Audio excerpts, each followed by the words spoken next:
Hi, my name is David. I go by SpicyTea on the White Knuckle Discord, and this hopefully short video will go over how to make White Knuckle style textures and sort of the basic process behind them. The programs we're going to be using are Krita and Aseprite. That's what I use. Krita is for making the non-pixelated versions of the textures before you then bring them into Aseprite and index them and make them look wuckly.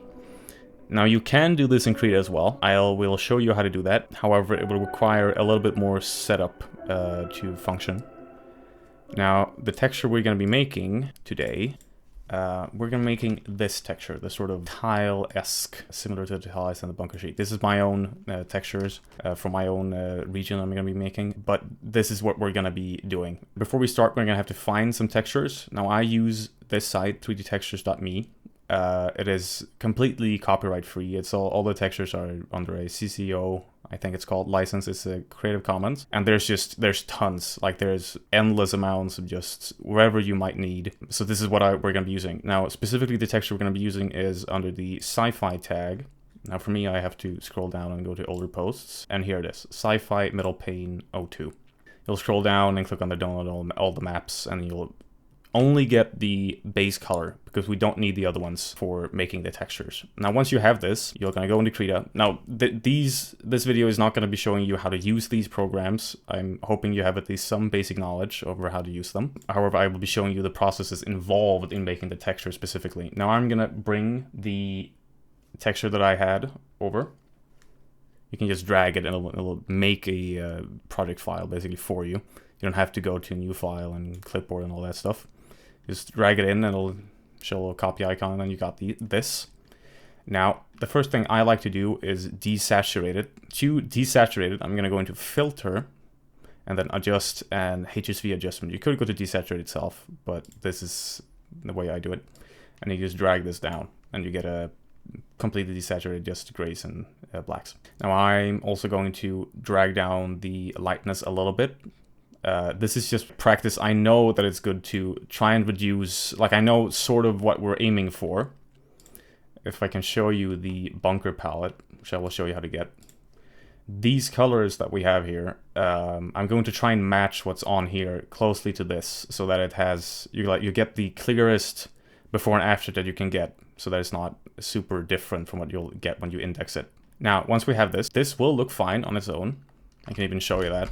If I quickly go into here, and then I'll show you how to do this later, but I'm just gonna quickly do this to show it, get my point across. And I quickly index this. You already get a result that looks okay. It does look okay. It's not perfect, and it's like a little bit weird. It looks okay, but it's not that good. This is due to it. There's no grunge, there's no extra detail, and it's pretty uniform. I'd say that's sort of the issue. So it doesn't look that interesting. Also, can show you that get my point across here. If I were to lower this value, because I'm realizing that I did it a little bit too little, then you get actually sort of almost more detail. This is a better looking result, in my opinion. Maybe not more detail, but it's clear and concise and looks more like we want it because it's closer to the colors that we have in the palette. So it has an easier time indexing the colors. So that's why you want to sort of match them as best you can. But we're not going to do this now. I'm going to show you first. I'm going to go here and I'm going to actually adjust the HSV so you can get a little bit darker since that looked better. So the thing we're going to do now is we're going to add grunge, basically. Make it look as shitty as possible, like it's been sitting there for 20 years. That's what we're going to do. So what I use is I go into the textures and I grab a dark color. I'll lower the opacity. And I'm going to basically just start messing with it, but I'll show you what I do. If I do this, it won't tile properly. So what you're gonna have to do is you're gonna have to basically click on the thing I just did, which is a handy way to sort of draw in tiled mode, so you can see what it's gonna look like afterwards. You click this little icon onto wrap around mode, or Shift W, and now when you draw, it draws it on the other side as well, and it just keeps it so that it looks good when it's tiled. I'm going to drag the opacity down because we don't want this to be too strong. I'm just going to start adding some small grunges and details, and you're going to try and keep it not too much, basically. You might take something else, and you might also add that to it. Basically, we're adding more sort of things for it to index, so it's not that uniform. That's sort of what we're going to break up the uniformity with these. And now we've done this, this might not get the result right away that we're looking for, and that's where you sort of have to go back and forth for this. So I'm going to take both of these layers, and I'm just going to copy them, and then go into the home screen for Aseprite. I'm actually going to, first I'm going to show you how to do it in Aseprite. If you're not looking to do this in Aseprite and just in Krita, I'll show some sort of thing on the screen, how you can do it in Krita-only Krita as well. Now we're going to go to Aseprite, and we're just going to, in the home page, not like in a project file, we're going to go to the home page and just click Ctrl-W, paste it. And this time it didn't have any issues. I'll show you if I were to paint outside here and then try and do this. You're going to see it's going to go outside the canvas, and we don't want that. So what we're going to do, if you're having that issue, is going to go to image and just trim to image size, and that removes that problem. It's going to fix that right here. So it's fixed. Now, you're also going to have to think about what size the main like texture is. Now, for most of the tiles and stuff like that in game, it's 128 by 128. If it's something bigger, like maybe a concrete wall that you want to be still not seen, like you're going to see that it's tiling, but it's going to be harder to tell. That's maybe 256, for example. Rubble texture here that I'm going to be using for my region excavation. That's 256 by 256, because that's going to be big. I don't want it to be like that obvious that it's tiled. But for these are 128 by 128. Now 128 by 128, that's going to be, I think, 4 meters, I believe. I could be wrong about that. So that's also something to bear in mind if you're trying to scale something according to the player. But we got this. And now we're going to go and load up the bunker palette, wherever palette you're going to be using, basically. Now that's by going to options and then load palette. And I already have the palettes. These are available on the Discord if you want them. They're basically just a normal Aseprite file. I can even show you that. You can open these as any other file, basically. It just has the colors. Because what this is doing, it's grabbing the available colors that is in the palette here. Not in the image itself, but in the palette. So what we're going to be doing is taking that. And I'm going to be using the bunker palette for this. You could use something else, I'll show you how that looks, but I'm going to be using the bunker palette. And now, before we index this, I'm going to go to Sprite, and then Sprite Size. The shortcut is Ctrl-Alt-I, and I am going to lock the ratio. This is already locked for me, because I've done this before, but if it's not locked, I can show you if I were to write stuff here, we want the width and the height to be the same. So we lock the ratio, and then if we type 128, it's going to be the same. And we're going to use the nearest neighbor for the method. This is the by default set, but that's just makes it look crisp, basically. And when we do that, we get something that already does look a little bit wobbly, but this might be too dark. We'll see. And then what we're going to do is going to go up to Sprite again and select color mode, and you could click index, but more options gives you more availability for stuff. And already we get a result that looks better, but it's too dark in some areas. And here you can fiddle around with the type of dithering. You can go for no dithering, and that is actually good for some textures. We can go for a little bit, that's 2x2. We can actually see sort of the style that it's going to look for 4x4 or 8x8, where you can go with all the dithering. I actually don't really know what the difference is. They do look different. One of them is sort of more chaotic. The old dithering is sort of more chaotic. And then you can go for Floyd Steinberg. And this is actually the only one where you can choose the amount that they want. But it's not, for me, it doesn't sort of look like what we're going for. I think the ordered dithering looks better. Dithering, that's one hell of a hard word to say in Embrace. Okay. And here, on the color best fit criteria, this is, by the way, this is accessible in the advanced options. It's going to look like this, and then you click the advanced options to get more options. This is basically how the program is going to show or interpolate between the old colors and the new. So if I go by RGB, so there's already less red. That's because it's, I guess, choosing a color that's, I think RGB is by like the exact like closest, and default is just sort of smooth or interpolated somehow. You can choose between these. Scilab has a sort of more exact what it was. SciX, it's going to bring out more colors. for some reason. I have no idea why, but that's sort of the effect I'm getting usually. Now this of course doesn't look that good. See that this doesn't look like what we want if I were to go back to the textures, like how it looks here. And that is usually because you've added too much grunge, or you've just basically that you just instead of using it sparingly, because I was talking at the same time, so I didn't do this properly. You've added it to basically everywhere, and then it looks it just all it does is bring down the color of it. It just makes it darker. Still, it looks too uniform in some areas, and it just looks horrible. So what we're gonna do is we're gonna go back and we're gonna start deleting. And this is not all we're gonna do. We're gonna do something else, because you want to preserve some of the like the detail, but this might be better because this was already pretty good. We got that still sort of the grungy. You can see there's still some. I think I accidentally painted on that layer. That's whatever. I take these and we're gonna go back and redo this. And this is sort of how it goes. You go back and forth until you get a result that you're happy with. I don't know why this is happening. Whatever. That might give some cool details. We'll see. So we're going to load the pedal again, and we're going to scale it down to 128 by 128. And we're going to do this again. And now we're getting a result that looks somewhat better, but there's still like the detail is getting lost basically a little bit. This looks a little bit better when you switch it to RGB, since you lose, there's still some red, but it's too much. So what I'm going to do now is a trick that I like to do. I'm going to take just the base. I might actually just re-import that real quick since I broke it. And I'm going to bring the saturation down again. And we might actually have made it too dark, since the grunge itself was actually making it pretty dark. So the grunge might have been in the way. We can actually try and see if this works. So we're going to do this again. And now you can actually see we do have some more of the detail showing. So it might have been that we both desaturated it and made it darker, and then we added the grunge on top, and that was just too much. So now, yes, we are getting some more detail, and this is closer to the result we want. But as a final step, I am going to get this. You see like the highlights in some of the parts. Now there is some cleanup later in Aseprite that we're going to be doing, but for the classic Krita step, we're going to go in here, and I'm going to copy paste actually the sci-fi metal paint layer, like the base here. And what I'm going to do is I'm going to go to filter, adjust, and threshold.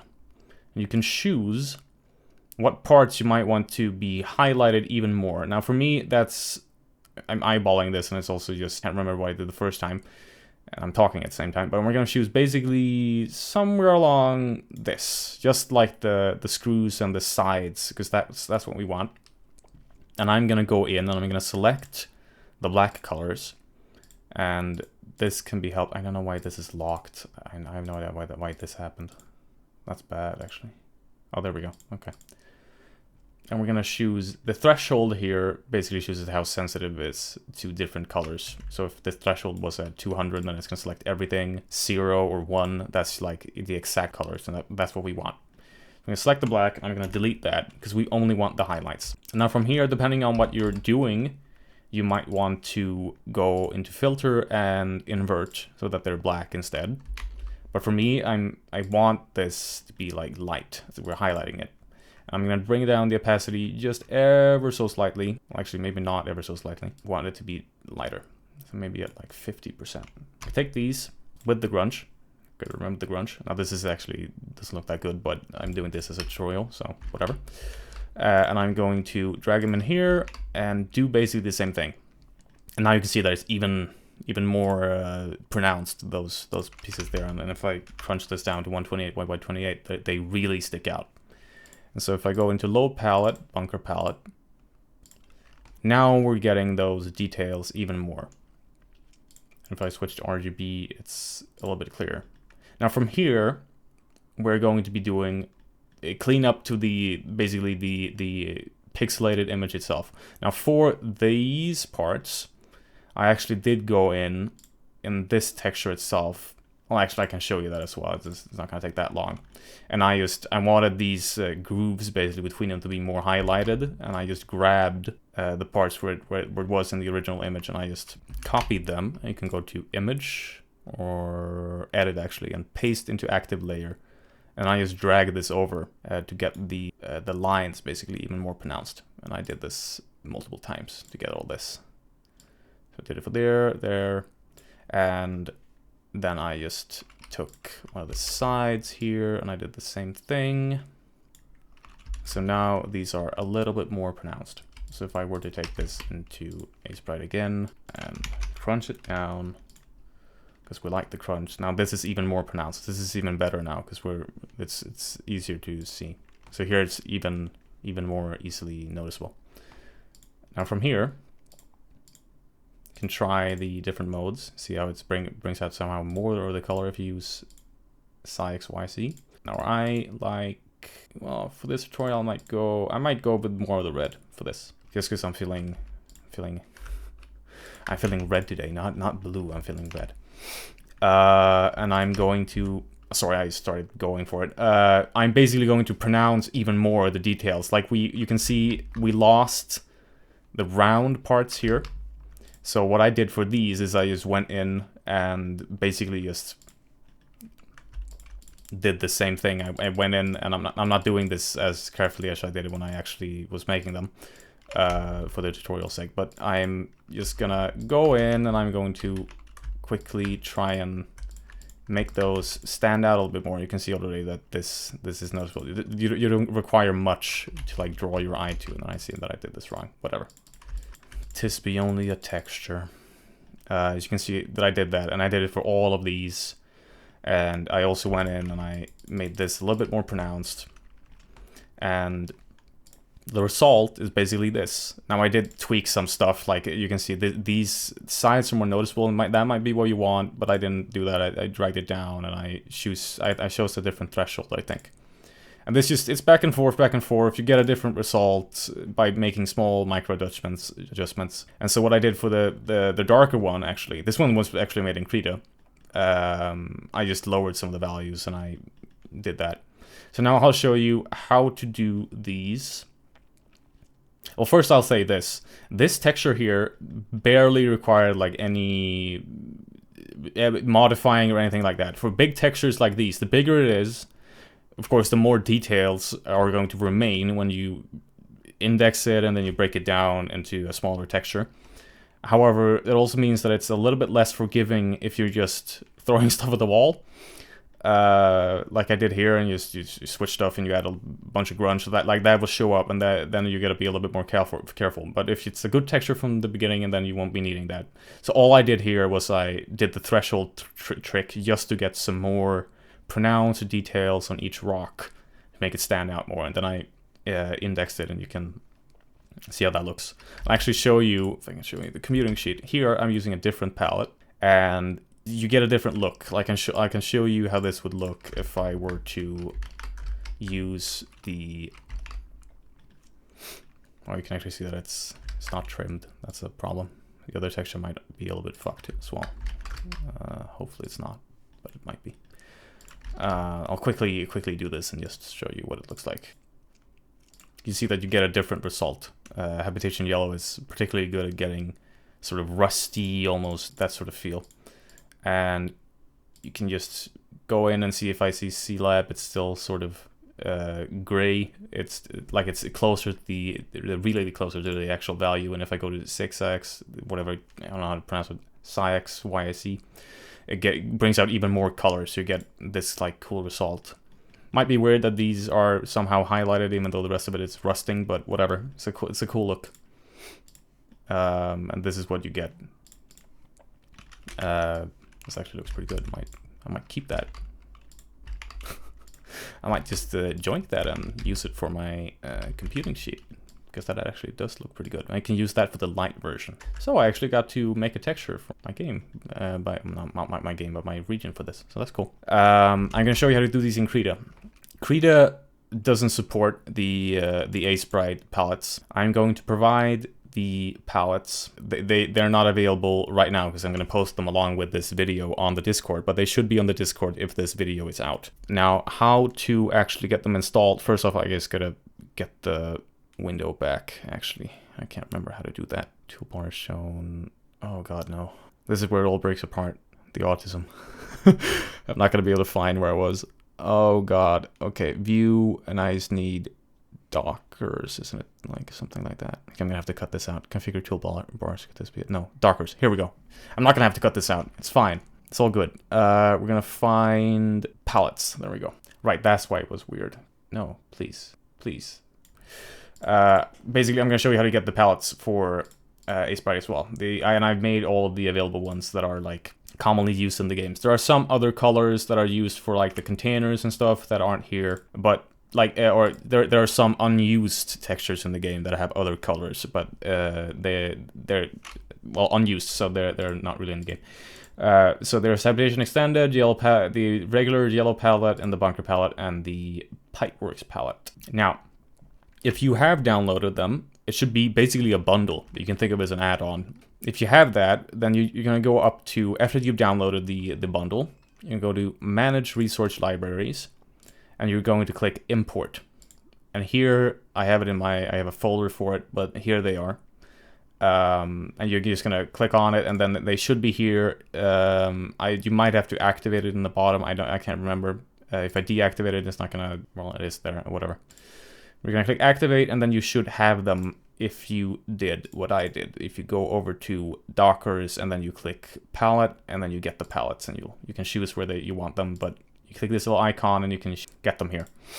Now, how to do this in Krita is a little bit different. You're going to go into Filter. Now, you might think that it's Adjust, and then there is actually well, Artistic it actually is, and there's a Index Colors thing. Don't use this. Why is my cursor spinning like that? That is really annoying. Why is it doing that? Why are you like this? Krita, why are you like this? Whatever, you're just gonna have to live with it. You're gonna go over to the filter, and you're not gonna do the artistic index colors. This is something else. I don't know how this works. You're actually gonna go into map, and here you're gonna choose palletize. And from here, you can choose what palette you want. And Krita just crashed. That's perfect. That's all I needed in my life, and the texture isn't saved, so that's glorious. Make a new file. I don't know why that happened. Krita crashed, so I had to choose the actual thing I had for my menu things, because the old whatever.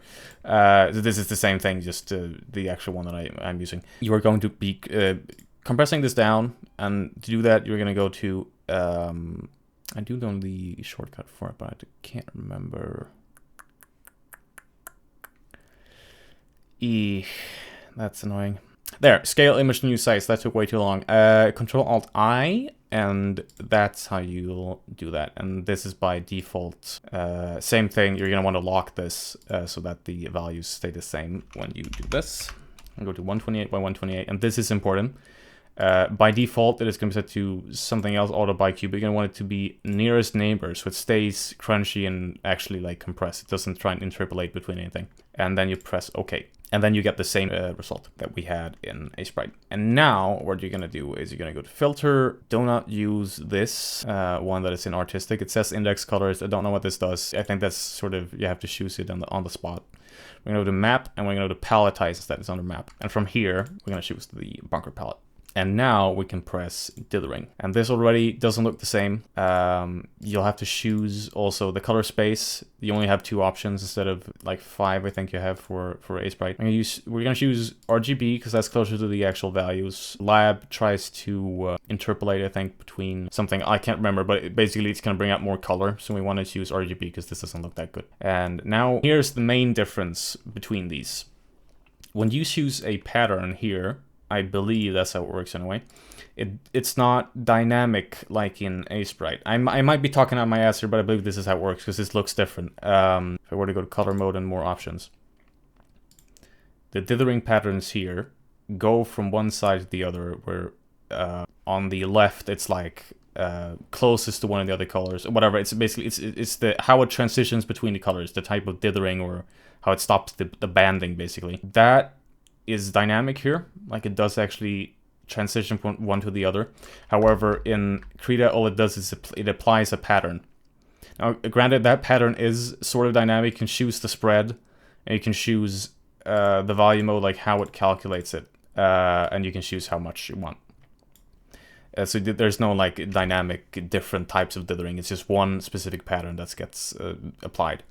The upside is that you can choose basically any pattern. You can do some funky stuff. You can get like these patterns, and I saw like these are perfect for wood. I wanted to try these with wood. Sorry, my Swedish came out. Like these look good for wood and such, and there's other, you can get like some funky things. This is perfect for like rocks. I'm not gonna go into it, but there's tons of different patterns. And then you get a result that looks something like this. And now you can just Control A. You might want to do the same thing where you trim to image size so it doesn't take all of it. And you might want to add this to a texture sheet if you're going to be making one. Now the texture sheets for White Knuckle are 1024, I believe. 1024 by 1024. I actually gotta double check that now. I don't want to fuck this up. There are 1024 by 1024. Most of them are anyway. Some of them, like the decal sheets, are 512 by 512, but for the big ones, they're 1024 by 1024. The textures that are tiled, like are going to be, you want seamless, those are going to be separate files. But for the actual sheets, they're going to be 1024 by 1024, and then you're going to just copy this, and it did it for me for some reason, I don't know why. And you're just going to add them side by side until you get a result that you, like a configuration that you want, basically. That's basically it. If you're making hand-painted textures, like I've been doing for a recycler model I'm making,